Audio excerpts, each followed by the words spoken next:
inflação no Brasil fechou 2012 em 5,84%. O índice foi apurado pelo IBGE, o Instituto Brasileiro de Geografia e Estatística. Nas ruas, o consumidor sabe exatamente onde a inflação mais apertou. Eu acredito que as coisas subiram um pouco. Sim, principalmente alimentação, restaurantes. Eu percebi um aumento de preço nessas coisas. Ovos, por exemplo, cebola, batata. Vestuário até que não, é alimentação mesmo, que é o que a gente precisa, né?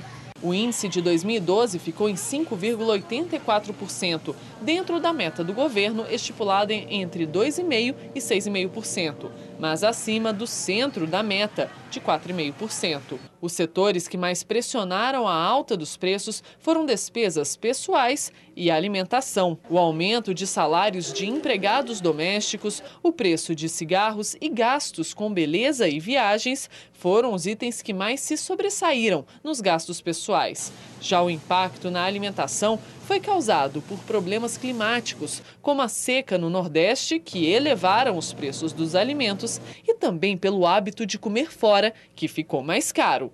Já o transporte foi o setor com menor impacto nos preços. A redução do IPI derrubou o preço de veículos usados e novos. O aumento de preços em dezembro foi um dos principais responsáveis pelo patamar final de 2012. No último mês do ano, quando grande parte da população foi às compras de Natal ou planejou as férias, os preços subiram 0,79%. Essa foi a maior variação mensal registrada desde março de 2011. Quem for inteligente deixa para comprar depois do Natal, né? Porque no Natal tudo sobe.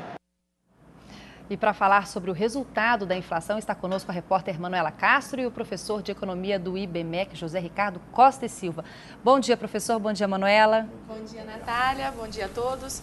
Professor José Ricardo, inflação de 2012 menor do que a de 2011, significa que as pessoas tiveram maior poder aquisitivo, puderam comprar mais? Não, de jeito nenhum. O que vai definir isso é se o salário cresceu mais do que a inflação.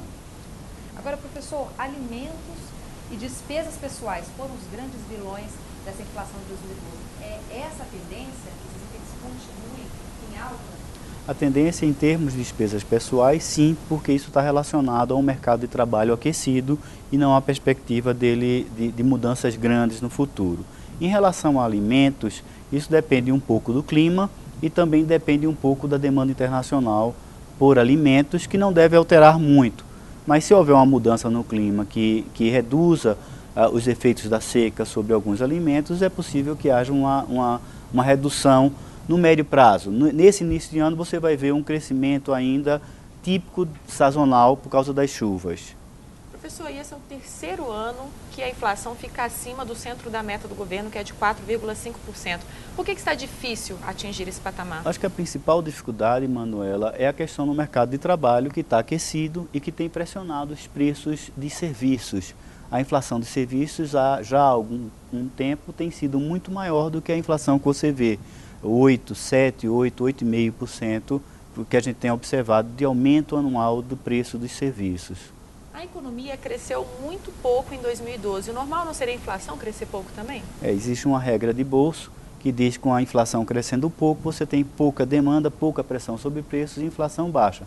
Isso não ocorreu no Brasil porque, embora a economia tenha crescido pouco, o mercado de trabalho que gera demanda cresceu bastante. Há uma demanda forte no mercado de trabalho por trabalhadores, principalmente trabalhadores qualificados e também não qualificados. E como o consumidor pode fugir dos efeitos da inflação? Olha, você pode fugir à medida que você tem capacidade de sair dos produtos que aumentaram muito e consumir bens que aumentaram pouco. Então, se você puder deixar de consumir batata, abacate, maracujá, se você conseguir deixar de consumir os bens que tiveram uma pressão maior e consumir bens que têm pressão menor, você vai conseguir fugir. Mas é lógico, se você tem, por exemplo, filhos em escola, você não consegue tirar o filho da escola para não pagar o aumento maior do que a inflação, não é? Professor, e dá para falar em previsão da inflação para 2013? Acho que, Manuela, o que se pode dizer para 2013 é que não haverá uma redução substancial da inflação.